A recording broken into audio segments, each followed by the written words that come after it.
Assalamualaikum warahmatullahi wabarakatuh. Selamat datang kembali di channel Om Bris Official. Untuk kisah kali ini saya akan kembali membawakan sebuah cerita dari tulisannya Lakon Story. Dan untuk kisah yang akan saya bawakan kali ini yaitu sebuah kisah yang berjudul Pesugihan Haji Retno. Dan sebelum kita lanjut ke ceritanya, tekan dulu tombol like video ini dan jangan lupa tekan juga tombol subscribe channel ini. Nyalakan juga lonceng notifikasinya agar tidak ketinggalan cerita-cerita lainnya dari channel ini. Dan buat teman-teman yang pengen membaca langsung ceritanya, nanti silahkan saja kunjungi linknya yang nanti akan saya sertakan di kolom deskripsi. Dan seperti apa untuk kisah kali ini? Langsung saja kita masuk ke ceritanya.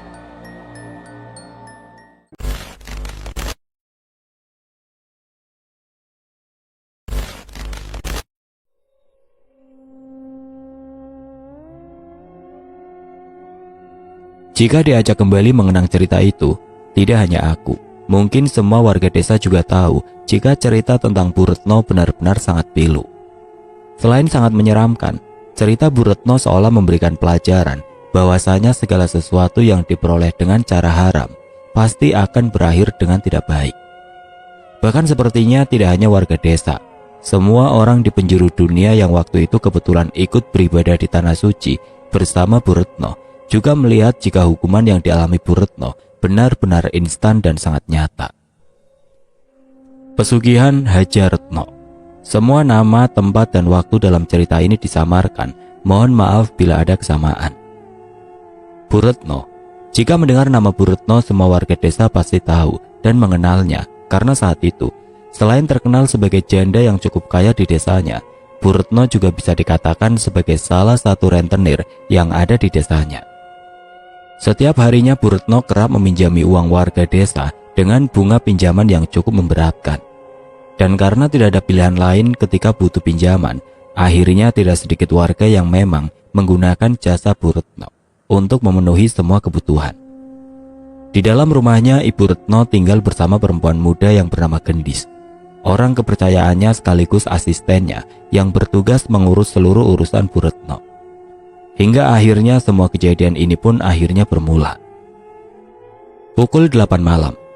Laporan bulan ini sudah selesai, Bu. Alhamdulillah semua orang bayar dengan tertib. Hanya ada beberapa orang saja yang nunggak, ucap Gendis yang malam itu duduk bersama Bu Retno sambil menyodorkan laporan bulanannya. Ya sudah, taruh situ saja bukunya, aku masih capek. Oh ya, besok kamu tolong jaga rumah ya. Aku mau keluar kota dengan Pak Wahyu, jawab Bu Retno dengan mulutnya yang terlihat sedang mengunyah potongan bunga melati. Mendengar hal itu, Gendis hanya mengangguk dengan tatapan matanya yang terus saja menatap ke arah Bu Retno. Bagaimana? Kamu betah kan ikut kerja denganku? Tanya Bu Retno mengalihkan pembicaraan. Iya Bu, alhamdulillah. Terima kasih banyak ya. Ibu juga sudah izinkan aku untuk tinggal di sini. Ya nggak apa-apa. Lagian aku di rumah sendirian. Kalau ada kamu kan ibu jadi nggak kesepian lagi. Sudah santai saja. Kalau ikut ibu jangan mikir uang. Hidupmu di sini aku jamin asal pekerjaanmu beres. Setiap hari jangan lupa tagih ya semua uang ibu di warga desa. Dan sekalian kamu catat siapa warga yang mau pinjam lagi. Utamakan warga yang pembayarannya lancar dulu. Kalau ada warga yang bayarnya macet dan dia mau mengajukan pinjaman lagi, kamu bilang saya dulu, biar saya yang kasih keputusan. Dan satu lagi, kalau pulang kerja jangan lupa bersih-bersih rumah ini ya. Nanti gajimu akan ibu kasih 2 kali lipat, ucap Bu Retno menjelaskan kepada Gendis, yang notabene Gendis adalah karyawan satu-satunya dari Ibu Retno tersebut. Dan dengan hanya mengangguk sopan, Gendis malam itu hanya diam. Dengan tidak lama setelah itu, Gendis akhirnya masuk ke dalam kamar tidurnya dan segera beristirahat. Keesokan harinya seperti biasa, Bu Retno pergi bersama Pak Wahyu, yang Gendis pun tidak pernah tahu kemana tujuannya. Yang jelas setiap keluar, Bu Retno pasti tidak pulang dalam beberapa hari. Selama ditinggal Ibu Retno, Gendislah yang akhirnya menjaga rumah Ibu Retno dan membersihkannya. Hal itu tentu saja dengan senang hati dilakukan oleh Gendis, karena dia pun tahu, kerja bersama Ibu Retno upahnya memang besar. Benar Mas, waktu itu saya kerja bersama Bu Retno. Selain difasilitasi, tugas saya setiap hari tergolong cukup mudah. Setiap pagi saya bersih-bersih rumahnya dan selanjutnya sekitar pukul 1 siang sampai pukul 4 sore saya keliling desa untuk menarik uang angsuran dari warga. Bu Retno jarang di rumah, Mas. Setiap Senin dan Kamis, beliau selalu pergi bersama Pak Wahyu entah kemana. Dan setiap pergi, selalu menginap. Ya saat itu saya betah lah, Mas, orang gajinya besar, ucap Gendis. Tapi sayangnya semua keadaan tersebut terjadi tidak cukup lama. Masih sangat teringat jelas di kepala Gendis.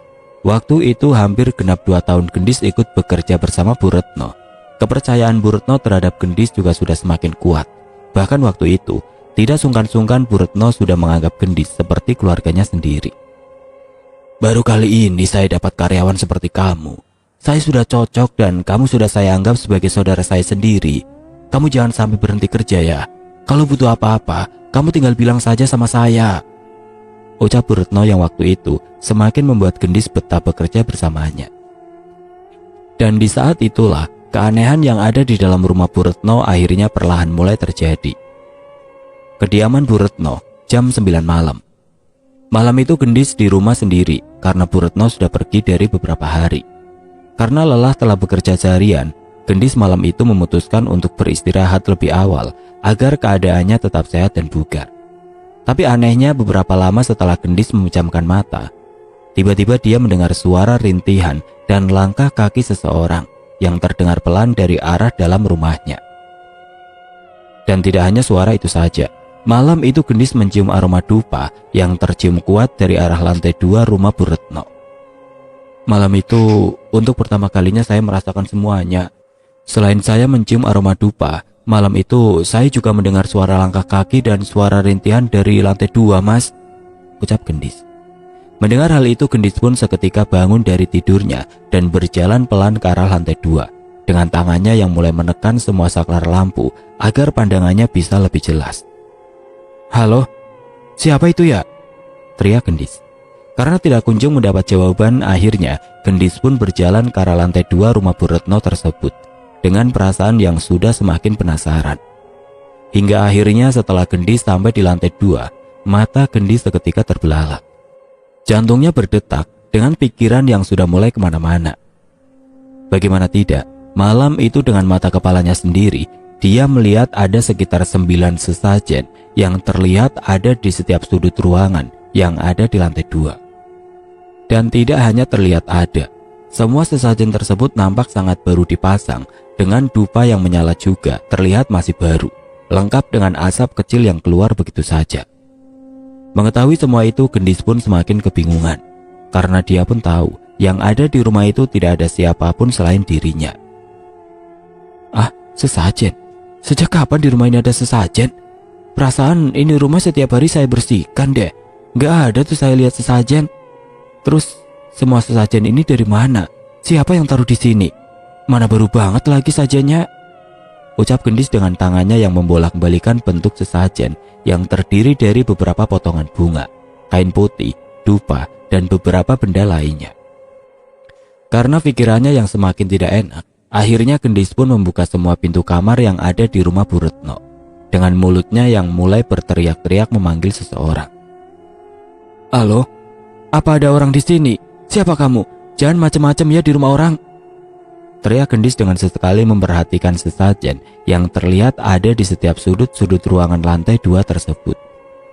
Dan puncaknya, rasa takut Gendis rasanya sudah sampai pada puncaknya ketika dia tahu di lantai 2 rumah tersebut ada sebuah kamar yang berisikan dengan alat-alat pemujaan. Kain merah yang menutupi semua dinding ruangan kamar ditambah beberapa lilin, kain jarik, pisau, celurit, buku-buku bacaan doa Jawa, beberapa sesajen, dupa dan semacamnya, tentu saja membuat Gendis seketika terkejut karena dia pun tahu. Sebelumnya dia sama sekali tidak melihat adanya tatanan tersebut di dalam kamar lantai 2. Malam itu aku melihat di salah satu kamar rumah Bu Retno ada tatanan seperti ruang pemujaan, Mas. Semua syaratnya lengkap dan bahkan aku juga lihat ada beberapa ayam yang sudah mati dan beberapa hewan lainnya yang tidak bisa aku sebutkan di sini.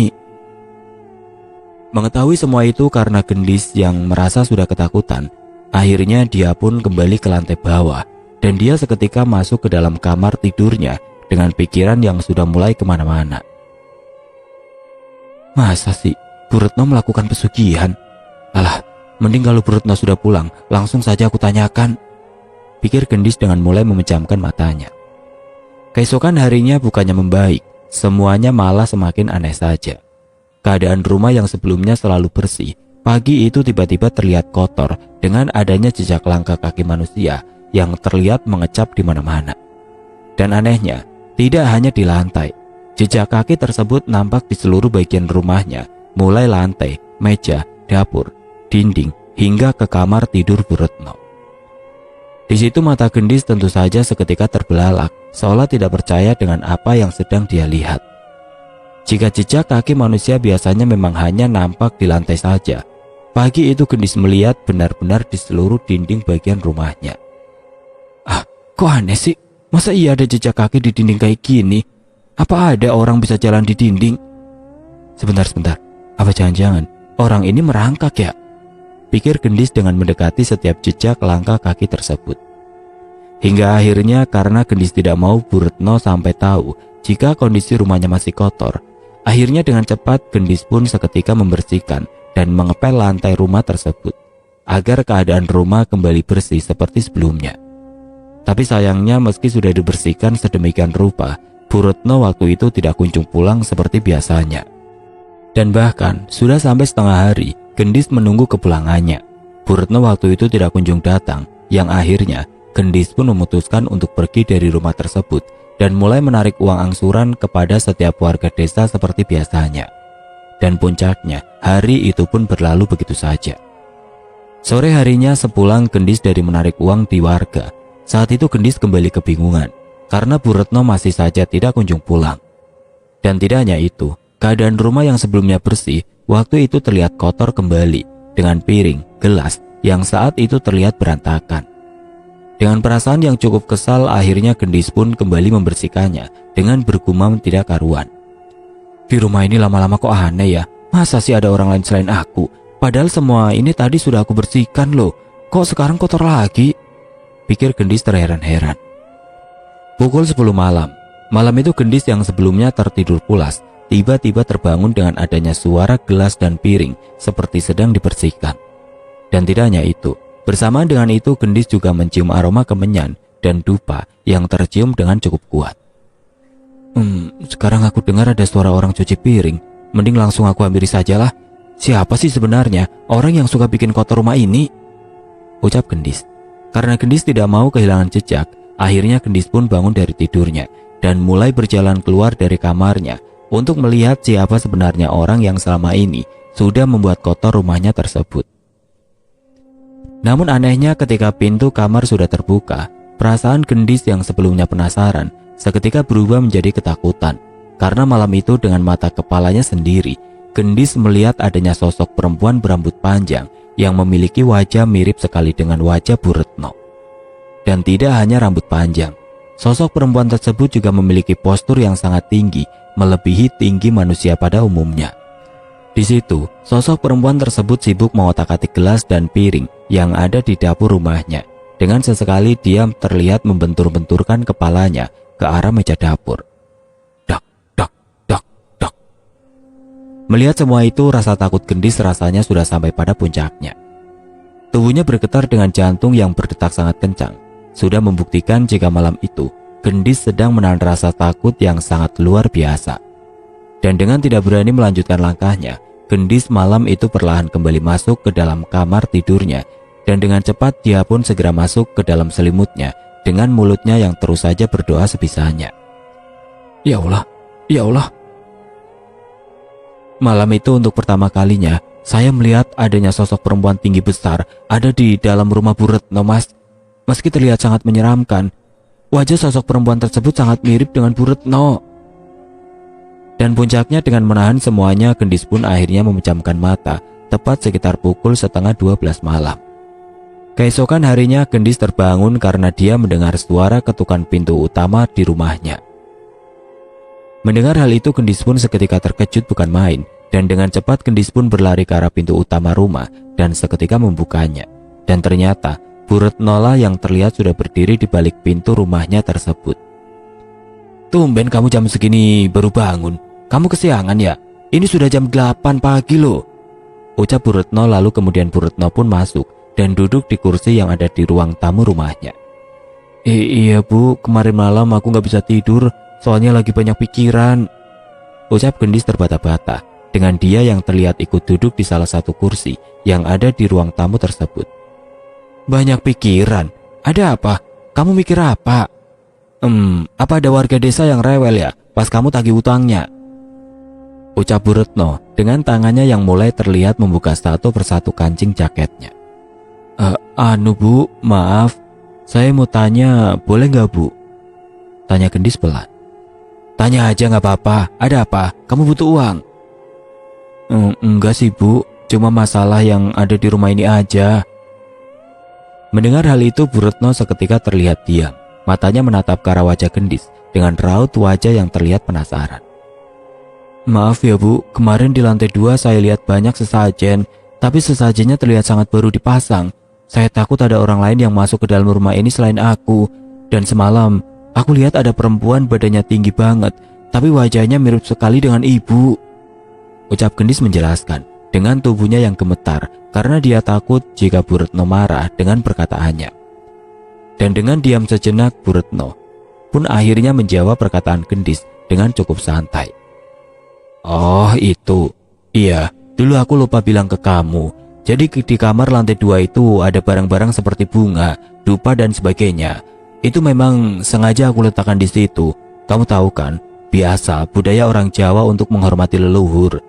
Ya biasanya semua itu memang ibu gunakan untuk mengirim doa kepada para leluhur ibu dan almarhum suami ibu.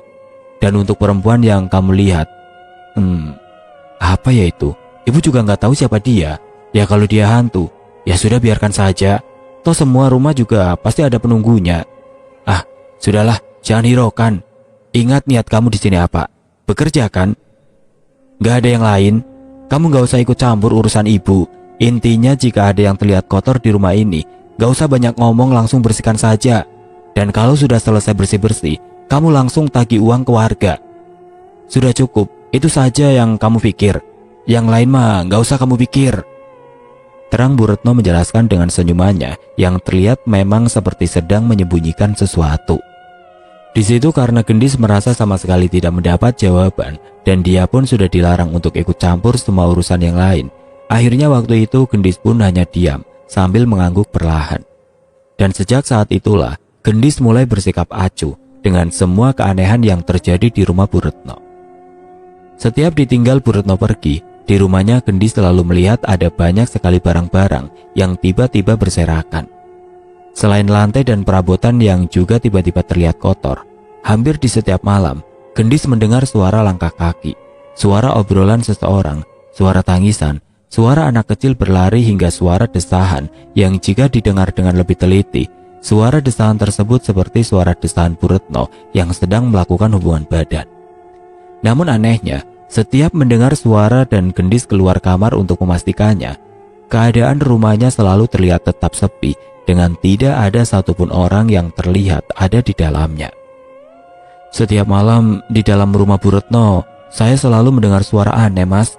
Ya seperti suara satu keluarga yang sedang beraktivitas, ada suara obrolan, suara cuci piring, suara orang mandi, hingga suara mendesak orang berhubungan badan. Dan semua suara itu terdengar sangat kencang. Bahkan sudah sering sekali saya keluar untuk memastikan sumber suaranya, tapi sayangnya saya tidak pernah melihat apapun selain keheningan. Dan dengan mencoba berdamai dengan keadaan, akhirnya Gendis pun mulai terbiasa dengan kejadian aneh yang ada di dalam rumah Bu Retno tersebut. Bahkan waktu itu Gendis juga rutin membersihkan kamar pemujaan yang ada di lantai 2. Meski setiap pagi Gendis selalu melihat potongan bunga yang bercecer, seolah kamar tersebut baru saja selesai digunakan oleh seseorang. Padahal nyatanya, waktu itu Bu Retno sudah beberapa hari sedang tidak ada di rumahnya. Dan puncaknya hari-hari pun berlalu begitu saja. Bisnis Bu Retno semakin hari terlihat sudah semakin lancar saja. Baju baru, perhiasan baru dan kendaraan baru menandakan jika waktu itu Bu Retno memang sedang dalam masa jaya-jayanya. Dan di saat itulah, akhirnya Bu Retno tiba-tiba berpamitan kepada Gendis jika dia ingin berangkat ke Tanah Suci untuk melaksanakan ibadah haji. Gendis, Ibu mau titip rumah kepadamu. Sebenarnya ibu ini sudah daftar haji beberapa tahun yang lalu. Dan alhamdulillah tahun ini ibu berkesempatan berangkat. Karena ibu daftarnya haji plus, jadi berangkatnya cepat. Oh ya, selama ibu tinggal, kamu jaga rumah ini ya. Jangan lupa dibersihkan, dan satu lagi, ruangan kamar lantai 2. Setiap malam kamu berikan kopi pahit ya, buat sajen. Dan yang paling penting, kamu jangan sampai terima tamu dan usahakan pintu selalu tertutup. Aku percayakan semua kepadamu. Satu lagi, nanti setiap habis nagih ke para warga, uangnya langsung kamu setorkan ke rekeningku ya. Nanti aku pantau dari sana. Untuk laporannya, kamu bisa setorkan dan laporkan kalau ibu sudah pulang saja. Dan selama aku pergi haji, tidak ada pencairan. Jadi kalau ada orang yang mau pinjam uang, suruh nunggu ibu pulang saja. Terang Bu Retno menjelaskan dengan detail tentang apa yang harus dilakukan oleh Gendis selama Bu Retno tinggal pergi beribadah haji.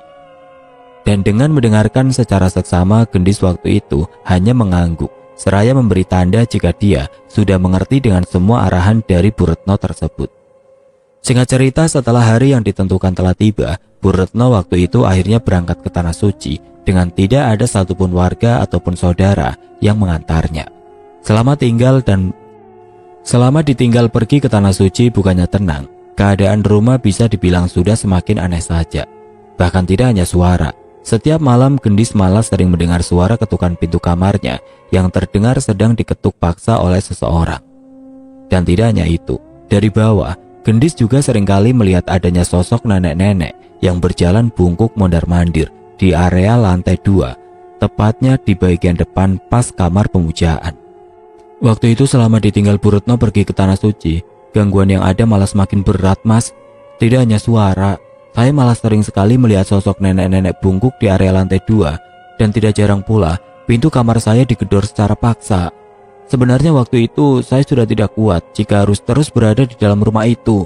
Namun karena saya di situ bekerja dan saya butuh uang, akhirnya saya pun tetap bertahan dan terus memberanikan diri, Mas.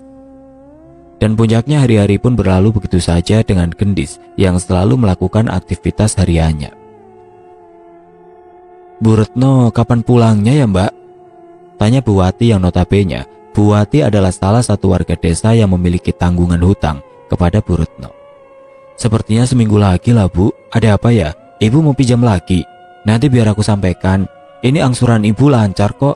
Nanti kalau mau pinjam lagi pasti diberi sama Bu Retno, ucap Gendis topan dengan dia yang mulai memasukkan uang setoran dari Bu Wati ke dalam tasnya. Kok bisa ya? Ada orang seperti Bu Retno, gumam Bu Wati. Maaf, maksudnya bagaimana ya, Bu? Tanya Gendis penasaran. Ya kok bisa? Ada orang naik haji pakai cara yang tidak halal. Kan kamu juga tahu, Bu Retno bisnisnya itu rentenir. Ditambah hartanya juga harta hasil pesugihan. Kok nggak takut kena azab ya? Terang Bu Wati. Dengan tidak menjawab ucapan Bu Wati, Gendis waktu itu hanya diam sambil terus melakukan pekerjaannya. Sebenarnya semua warga di sini sudah tahu, Mbak, kalau Bu Retno itu melakukan praktek pesugihan. Masa sih Mbak nggak tahu? Nggak mungkin Mbak Gendis nggak tahu. Kan Mbak Gendis tinggal di rumah Bu Retno, pasti Mbak Gendis tahulah. Kan biasanya kalau praktek pesugihan itu ada sesajen-sesajennya. Ditambah asal Mbak tahu ya, uang pemberian dari Bu Retno selalu wangi, Mbak. Baunya bau bunga melati loh. Terang Bu Wati mengejutkan Gendis. Dan dengan tidak sedikit pun menanggapi omongan Bu Wati, Gendis sore itu hanya diam, sambil perasaannya yang sebelumnya tenang, waktu itu perlahan mulai gusar, tidak karuan, karena dia masih memikirkan apa yang sebelumnya Bu Wati ucapkan. Waduh, sepertinya benar dikata Bu Wati. Bu Retno sepertinya memang melakukan pesugihan. Aku yakin banget sekarang. Berarti setiap Bu Retno pamit pergi dengan Pak Wahyu waktu itu, mereka pergi ke tempat pesugihan ya? Pikir Gendis dengan langkah kakinya yang terus saja berjalan pulang, kembali ke rumah Bu Retno. Dan dengan mencoba tidak terlalu memikirkan semuanya, akhirnya Gendis pun kembali beristirahat. Karena badan lelahnya yang sudah bekerja seharian, dan singkat cerita hari-hari pun berlalu begitu saja. Hari itu adalah hari kepulangan Bu Retno setelah sekian lama Bu Retno beribadah haji ke Tanah Suci. Tapi anehnya setelah Ibu Retno pulang, bukannya membaik, keadaan Bu Retno waktu itu bisa dibilang menjadi aneh tidak karuan. Bagaimana tidak, Wajah Bu Retno yang sebelumnya cantik dengan kulit naturalnya, waktu itu tiba-tiba berubah menjadi gosong, seperti orang habis terbakar kulitnya. Dan tidak hanya di bagian wajah, hampir di seluruh tubuh Bu Retno, waktu itu benar-benar terlihat gosong, penuh dengan flek hitam, yang semakin lama terlihat seperti melepuh keras. Mengetahui semua itu tentu saja Gendis pun disuruhnya untuk menghubungi dokter kulit, agar keadaan Bu Retno bisa segera diperiksa. Tapi sayangnya setelah mendapatkan perawatan intensif, bukannya membaik, bercak hitam tersebut terlihat malah semakin luas saja. Masa sih? Karena di sana kepanasan aku jadi seperti ini. Percuma dong aku selama ini melakukan perawatan wajah dengan krim pemutih habis puluhan juta. Keluh Bu Retno dengan dirinya kini yang sudah tidak lagi berani keluar dari rumahnya sendiri. Dan semua itu semakin membingungkan ketika semua oleh-oleh berbentuk makanan yang dibawa Bu Retno dari Tanah Suci saat itu tiba-tiba terlihat basi dan sangat tidak layak jika harus dikonsumsi. Mengetahui semua itu Bu Retno sepertinya terlihat sangat stres. Dan tidak hanya itu, selain hanya berada di dalam rumah dan tidak lagi keluar, Bu Retno seringkali terdengar menjerit kesakitan dan mengeluh kepanasan di seluruh tubuh dan wajahnya. Mengetahui semua itu hanya Gendislah yang dengan setia merawat Bu Retno, karena mereka pun tahu di rumahnya tersebut tidak ada satupun orang yang datang walau hanya untuk berkunjung. Dan singkat cerita, keadaan Bu Retno semakin lama sudah semakin mengkhawatirkan saja. Luka yang sebelumnya hanya terlihat gosong, waktu itu perlahan mulai terlihat berubah menjadi membusuk. Dan tidak hanya di bagian tubuh, luka busuknya waktu itu juga sudah menjalar ke bagian tangan, badan, wajah dan juga kaki. Bahkan jari-jari Bu Retno waktu itu juga sudah habis dipotong karena menurut keterangan dokter, jika tidak dipotong, luka di jari-jari kaki tersebut akan semakin parah. Sekitar 1 bulan di rumah, akhirnya Bu Retno dirawat di rumah sakit. Menurut keterangan dokter, Bu Retno mengalami komplikasi dan ada penyakit diabetes parah yang semuanya tiba-tiba muncul setelah Bu Retno pulang dari Tanah Suci Mekah, Mas. Dan singkat cerita, sekitar kurang lebih 100 hari lamanya setelah Bu Retno pulang dari Tanah Suci, Bu Retno akhirnya dinyatakan meninggal dunia karena penyakit yang dideritanya. Ketika jenazah hendak dimakamkan, kondisi jenazah Bu Retno benar-benar terlihat membusuk dengan bagian kelamin dan kakinya yang terlihat paling parah. Di situ semua warga yang hadir di acara pemakaman Bu Retno pun seketika beranggapan jika semua yang dialami oleh Bu Retno adalah hukuman dari Tuhan. Hal itu memang sengaja dituduhkan karena semua warga desa pun menduga jika selama ini Bu Retno memang melakukan sebuah praktek pesugihan. Awalnya Gendis sendiri masih tidak terlalu yakin dengan apa yang dituduhkan oleh warga karena di mata Gendis, Bu Retno adalah orang baik yang sangat dermawan kepada semua orang. Namun akhirnya setelah ada beberapa orang yang berbicara, Gendis pun mulai percaya jika selama ini yang dibilang oleh warga ternyata benar, jika Bu Retno memang benar-benar melakukan sebuah praktek pesugihan. Saya orang luar daerah, Mbak. Nama saya Haji Laila. Dulu saya adalah teman satu kamar Bu Retno ketika masih beribadah di Tanah Suci. Selama di sana, Bu Retno selalu mengeluh panas di sekujur tubuhnya. Padahal nyatanya cuaca di sana tidak sepanas yang kita bayangkan. Dan tidak hanya itu, beberapa kali Bu Retno memang membuka baju dan kerudungnya di tempat umum karena dia merasa tidak kuat menahan rasa panasnya. Ditambah Bu Retno juga sering sekali kedapatan tidak ikut kegiatan rukun-rukun haji di sana. Waktu sering sekali dihabiskan oleh Bu Retno dengan hanya tidur di dalam hotel dengan sesekali mengeluh ingin cepat pulang ke rumahnya. Bu Retno pernah cerita kepada saya waktu dia berada di sekitar Ka'bah. Dia tidak bisa melihat bentuk Ka'bah sama sekali. Yang dia lihat hanya kerumunan manusia yang sedang berdesak-desakan. Saat itu Bu Retno sempat ketakutan dan pergi menjauh. Tapi anehnya dari kejauhan, bentuk Ka'bah tersebut bisa dilihat dengan jelas. Kalau dari jauh saya bisa lihat bentuk Ka'bah, kotak seperti itu.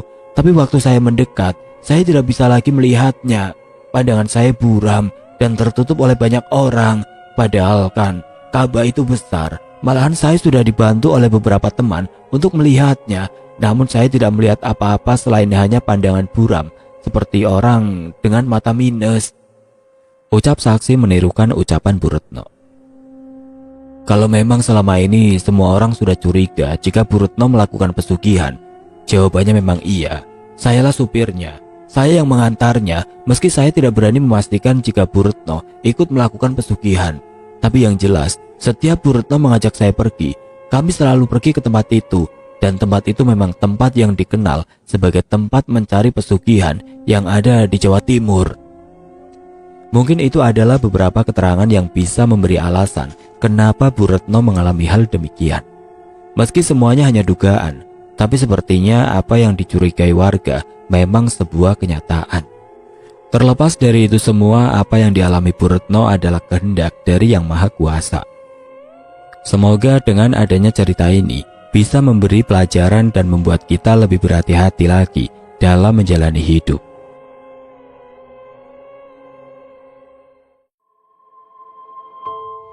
Oke teman-teman, sekian untuk kisah kali ini. Semoga apa yang sudah saya sampaikan dalam kisah ini dapat dijadikan pembelajaran untuk kita semua. Dan buat teman-teman yang baru bergabung, jangan lupa untuk like, komen, share, serta subscribe channel ini. Dan jangan lupa nyalakan juga lonceng notifikasinya agar tidak ketinggalan cerita-cerita baru dari channel ini. Dan akhir kata, wassalamualaikum warahmatullahi wabarakatuh.